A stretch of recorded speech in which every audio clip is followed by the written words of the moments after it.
कर्जमाफी हा एक उपाय आहेच, तो आम्ही नाकारतच नाही आणि जे आम्ही सांगितलेलं ते आम्ही करणारच आहोत, आम्ही त्यातनं मागे हटणारच नाही आहोत। सबसे पहला काम जो लघु एवं सीमांत किसान है उनका फसल का जो कर्ज है वो माफ करने का वादा हमने किया है। बघा शेतकरी मित्रांनो, कर्जमाफी संदर्भातील महत्त्वाची घोषणा समोर आलेली आहे। कारण की बच्चूभाऊ कडू यांनी जसं की 138 किलोमीटर आंदोलन देखील केलं आणि आता याच्यासाठी या आंदोलनावरती जसं की मुख्यमंत्री देवेंद्र फडणवीस यांनी आता समिती नेमलेली आहे। तर शेतकऱ्यांसाठी मोठी खुशखबर आणि दिलासादायक बातमी आता समोर आलेली आहे। तुम्ही जर शेतीवर कर्ज घेतलं असेल तर आता 2025 मध्ये महत्त्वाची बातमी आता समोर आलेली आहे। कारण की जसं की उपमुख्यमंत्री आणि मुख्यमंत्री यांची बैठक बसलेली आहे। आता कर्जमाफीची तारीख जाहीर झालेली आहे। आजच्या व्हिडिओच्या माध्यमातून तुम्हाला कर्जमाफी कधी होणार आहे याची तारीख आजच्या व्हिडिओमध्ये तुम्हाला समजून जाणार आहे।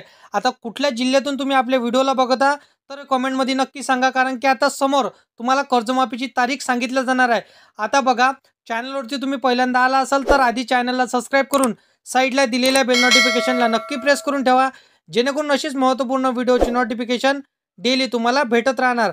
बघा, राज्यातील कर्जमाफी संदर्भातील एक महत्त्वाची घोषणा समोर आली आहे। कर्जमाफी हा एक उपाय आहेच, तर आता जसे की आम्ही नाकारत नाही असं मुख्यमंत्र्यांनी सांगितलं आहे। आता जे आम्ही करणारच आहेत, हे कर्जमाफी आम्ही करणार आहे असं देखील त्यांनी सांगितलं। आम्ही त्यामागे इथं जसं की हटणार नाही। मुख्यमंत्री म्हणाले की शेतकऱ्यांना मजबूत करण्यासाठी आता सरकारनं वेगळा विचार सुरू केला आहे। आम्ही कर्जमाफीचे वचन पूर्ण करणार आहोत, पण उत्पन्न वाढणं, इथं खर्च कमी करणं आणि सिंचनाचे इथं साक्षत्व समाधान देणं महत्त्वाचं आहे। यासाठी एक नवी समिती तयार करण्यात आली आहे, जी शेतकऱ्यांसाठी दीर्घकालीन उपाययोजना इथं सुचवणार आहे। या परिषदेत उपमुख्यमंत्री एकनाथ शिंदे, अजित पवार आणि महसूल मंत्री चंद्रशेखरजी बावनकुळे हे उपस्थित होते। मुख्यमंत्री फडणवीस यांनी जसं की विरोधकांवरही इथं इशारा केला आणि निशाणा साधला। जनते सुरक्षा विधेयकावर एकमत होतं, पण आता विरोधक वेगळी इथं भूमिका घेत आहे असं त्यांनी म्हटलं। तर एकनाथ शिंदे यांनी सांगितलं, सरकार इथं जनतेच्या अडचणीत इथं सोडवण्यास इथं वचनबद्ध आहे।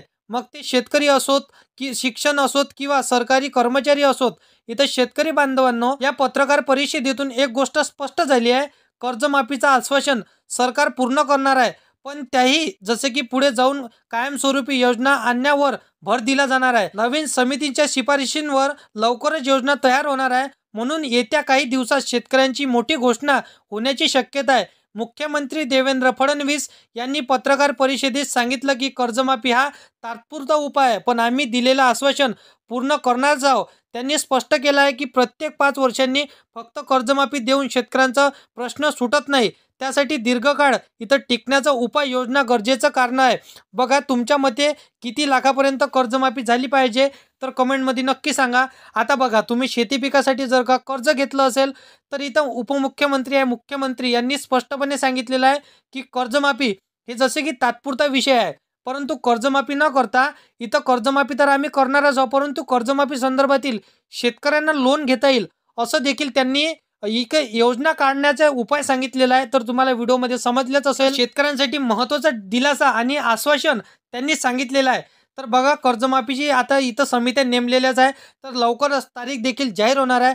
परंतु तुम्ही चॅनलवरती पहिल्यांदा आला असाल तर आधी चॅनलला सबस्क्राईब करून साईडला दिलेल्या बेल नोटिफिकेशनला नक्की प्रेस करून ठेवा, जेणेकरून जेव्हा तारीख जाहीर होईल तर सगळ्यात आधी तुम्हाला या चॅनलवरती पाहायला मिळणार आहे। तर या चॅनलला नक्की सबस्क्राईब करून ठेवा आणि व्हिडिओ आवडला असेल तर व्हिडिओला लाईक करा।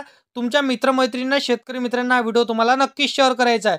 तर मित्रांनो, अशा पद्धतीची महत्त्वाची माहिती आजच्या व्हिडिओमध्ये आज आपण बघितलेली आहे। तर मित्रांनो, चला येऊया नेक्स्ट व्हिडिओमध्ये।